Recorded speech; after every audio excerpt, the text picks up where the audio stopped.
zon thong tha dal thum nak Farasi min ha chung in amin Nicodemat antimi pa arakum I ama chu zu min ha roi tu asi chupa chu zana ji su sina arai rabi nang chu pathian sinin arami chompiak tu nasi kha kanin ngal zai chatia pathian ni manung chu ompin halawa chun himel chun nak na to mina hi ahuman ne anto kholai lo tia ati jisu ni chun ale I bangai te in kan chim ahuman khrin than asilawa chun pathian penna kam kholai lo tia ati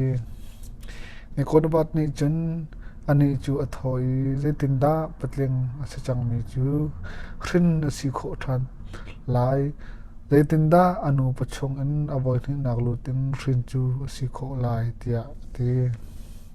jisu ni ale I bangai te in kan chim aho man ti le thlaraw in khrin asilawa chun pathian pannak chunga alut kholai lo taksa in khrin mi pau chu taksa asi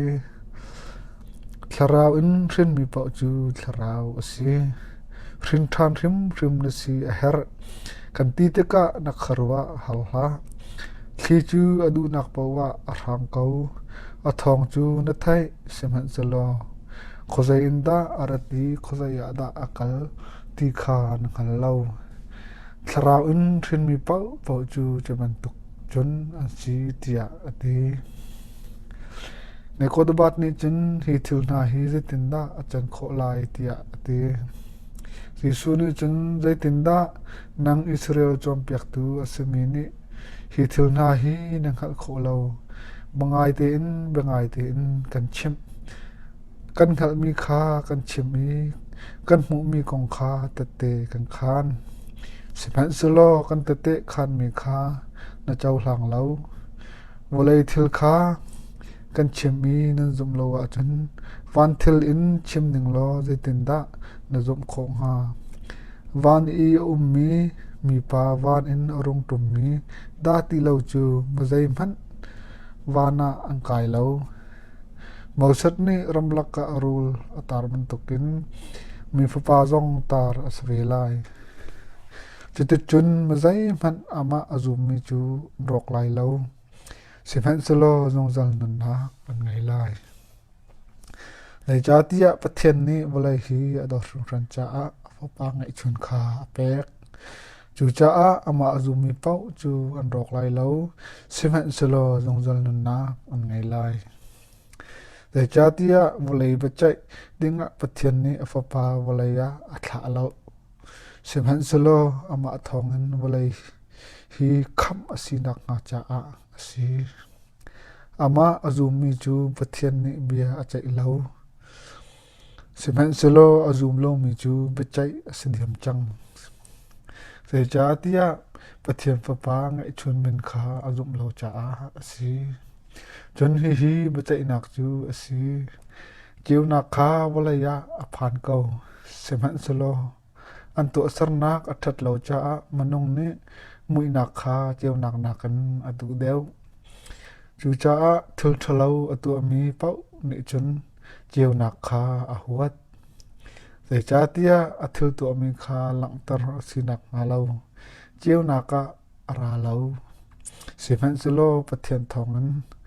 thil man atu mi chu atu sarnak kha lang tar asi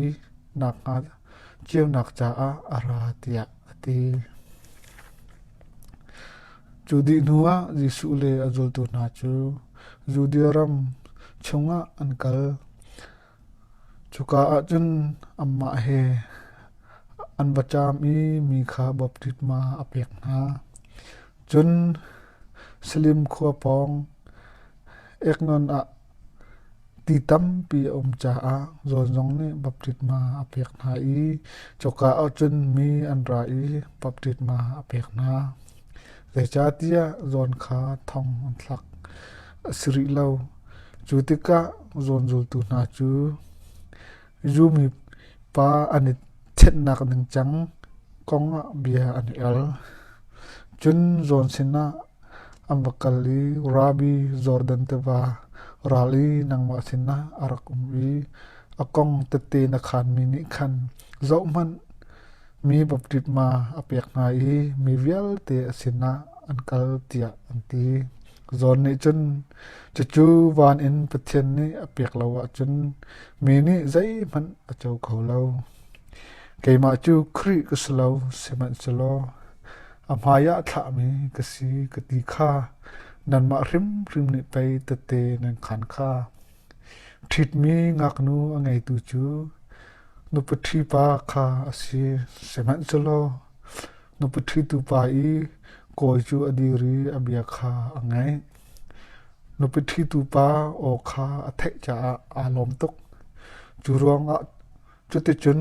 kalom nak chu atling ama chu athang chaulai seman chalo ke chu ko zor chuklai chunglai in rong tum mi chu zai jong bial te nakin achong nong dang bulai in ram chu bulai mi si bulai thil kong kha achim van in rong tum mi chu zai jong bial te nakin achong nong dang ani ni chun amu mi le the mi kong kha tate khan aw man ne atate khan mi kha an chaw hlang du lo ate te khan nak a chaw hlang tu pau ne pathian chu amhan tia chakhat kha achum le chin tia pathian thlami ni chun pathian bia kha achim le cha tia pathian ni thlaraw kha rukhiak lo in apek pa ni fa kha adoti akut chunga je jong bial te kha apek de chang fa azum mi ni jong jang nun nak angai fa azum lo mi ni nun nak amulai lo seman zelo pathian thin hun nak tu kha achonga amon tia te